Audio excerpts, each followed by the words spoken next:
What's up, everyone? Welcome back to my loyal followers here at Mr. Story 21. Hope you guys are doing absolutely great. Today, I'm pulling back the curtain on a mystery that's not just a criminal case, it's a full-blown legend. It's a true story about a guy who vanished from the sky over America with $200,000. I'm talking about D.B. Cooper and that infamous Flight 305 back in 1971. The man in the dark suit and the Boeing 727. The story starts a long time ago, precisely on November 24, 1971, the day before Thanksgiving. It was a busy day at Portland Airport, Oregon. A calm, sharp-dressed man with a dark raincoat, black tie, and sunglasses buys a one-way ticket to Seattle. He gives his name as Dan Cooper, and cool as a cucumber, he takes his seat, 18C, in the back of the plane. He didn't pick just any plane, my friends. He chose a Boeing 727-100. Why? Because this model had one crucial feature. Those fold-down exit stairs, the air stair, located right in the tail, and Cooper knew that was his escape route.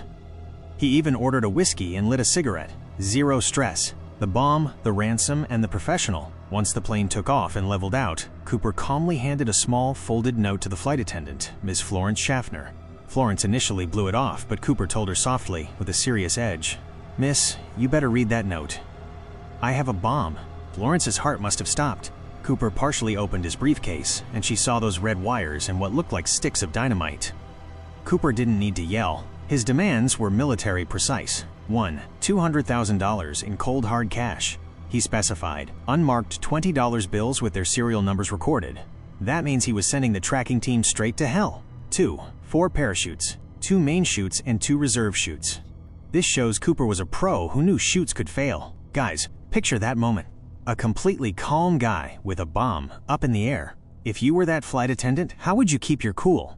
If this level of chilling suspense is blowing your mind, hit that like button right now so this story can reach more people. The landing, the exchange, and the second flight command. The authorities caved in. The plane landed in Seattle. The money and chutes were delivered to Cooper. And here's where Cooper makes a surprising move. He frees all the passengers. Now only the pilot, co-pilot, and flight attendant Tina Mucklow remained. But the story was just beginning. Cooper ordered the pilot to take off again, but with a strange set of conditions that only a skydiver would know. Fly very slow, around 185 kilometers per hour. Keep the altitude low, around 3,000 meters. And most importantly, the tail stairs must remain partially open. The jump into absolute darkness, 8:13 p.m. It was about 8 p.m., and the plane was cruising low over the foggy, cold forests of Washington. Cooper sent Tina Mucklow to the cockpit and went to the back.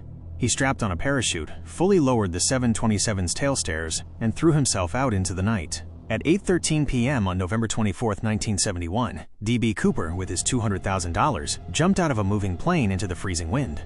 He vanished into total darkness, and the pilots in the front cabin didn't even realize their hijacker was gone. The mystery of the decayed cash and the eternal vanish. The FBI launched a massive search. Police, the National Guard, and thousands of volunteers searched the area for months. They found nothing. No parachute, no body, no briefcase, no trace of Cooper. This mystery remained unsolved for 9 long years, until 1980. A local boy named Brian Ingram was playing by the banks of the mighty Columbia River when he found a bundle of decayed, water-damaged cash. After checking the serial numbers, it was confirmed. This was a portion of D.B. Cooper's ransom. This find, instead of solving the mystery, only created more questions. Did Cooper die on landing and the river washed up the money? Or did he escape, keep the rest of the cash, and leave this for misdirection? Cooper, a legend for all time. After 45 years, the FBI officially closed the D.B. Cooper file in 2016, unsolved. D.B. Cooper remains the only person who successfully hijacked a plane, extorted ransom money, and disappeared without ever being identified or caught. He became a legend, the ultimate symbol of intelligent defiance. Well, folks, that's the end of our story. What do you think? Did Cooper die that night in the mountains? Or did he manage to survive and spend the rest of his life on that cash? You absolutely must comment and tell me why you think Cooper survived. And if you loved this kind of real-life mystery, hit that subscribe button right now so you don't miss the next thrilling story from Mr. Story 21. Until next time and another great mystery, peace out.